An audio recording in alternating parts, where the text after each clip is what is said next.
tells us a lot. I said to President Biden yesterday that there's one thing more heartwarming than standing with Israel, it's standing in Israel. And the fact that you came here to do that is a very strong statement of support, which we deeply appreciate. Chancellor Scholz, who also visited here, called Hamas the new Nazis. He was right. You fought the Nazis 80 years ago, resolutely, and the entire world supported your action. President Biden called Hamas worse than ISIS. He's right, too. Hamas are the new Nazis. They're the new ISIS, and we have to fight them together, just as the world, the civilized world, united to fight the Nazis and united to fight Hamas. It must together now stand with Israel as we fight and defeat Hamas. This is not merely our battle, it's the battle of the entire civilized world. It's the battle of Israel, it's the battle of the moderate Arab countries, it's the battle of Western civilization, the battle of the free world, the battle for the future. We have here two forces. One is an axis of evil led by Iran through Hezbollah, Hamas, and others that want to bring back the Middle East to the Middle Ages, to an age of bondage and war and slavery and annihilation. And the other force is the forces of progress and humanity that want to push the Middle East into a world of peace and prosperity. We were on the cusp of expanding that peace, and destroying that move was one of the reasons why this action was taken. We have to resist it, and we have to win. Above all, we have to win. We have to release the hostages. You have nationals.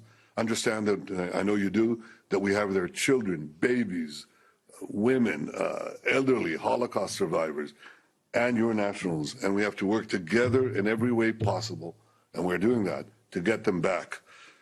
I appreciate the fact that you also sent some military forces into the region.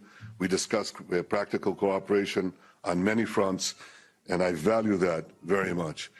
80 years ago, Prime Minister, the civilized world stood with you in your darkest hour. This is our darkest hour. It's the world's darkest hour. We need to stand together, and we want to win. And this is why I value your support, and the fact that you're here. We must win together. That means that this is a long war, and we'll need your continuous support. Continuous support. There'll be ups and downs. There'll be difficulties. The people here are united. They're prepared to take the necessary action. I've never seen the people of Israel as united, more united than they are now. But we need that unity across the board and continuous support as we prosecute and win this just war against the modern barbarians, the worst monsters on the planet. Thank you, Rishi, for coming here. Well, Prime Minister, thank you for your warm words and for welcoming me to Israel. I'm just sorry to be here in such terrible circumstances. In the last 2 weeks, this country has gone through something that no country, no people should have to endure, least of all Israel, which has lived through some of the most awful scenes, the spectre of violence and terrorism every day of its existence. And I want to share the deep condolences of the British people and stress that we absolutely support Israel's right to defend itself in line with international law, to go after Hamas, to take back hostages, deter further incursions, and to strengthen your security for the long term. Now, I know that you are taking every precaution to avoid harming civilians, in direct contrast to the terrorists of Hamas, which seek to put civilians in harm's way.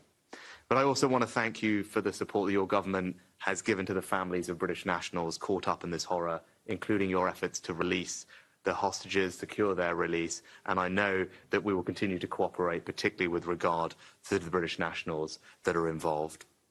Can I also say that we have seen the scenes over the past day that have shocked all of us, particularly at the hospital, and we mourn the loss of every innocent life, civilians of every faith, every nationality who have been killed. And we also recognise that the Palestinian people are victims of Hamas too. And that is why I welcome your decision yesterday that you took to ensure that routes into Gaza will be opened for humanitarian aid to enter. I'm glad that you made that decision. We will support it. We're increasing our aid to the region, and we will look to get more support to people as quickly as we can. The last thing for me to close on is this. You describe this as Israel's darkest hour. Well, then it's for me to say I'm proud to stand here with you in Israel's darkest hour. As your friend, we will stand with you in solidarity. We will stand with your people, and we also want you to win. Thank you. Thank you. Thank you very much.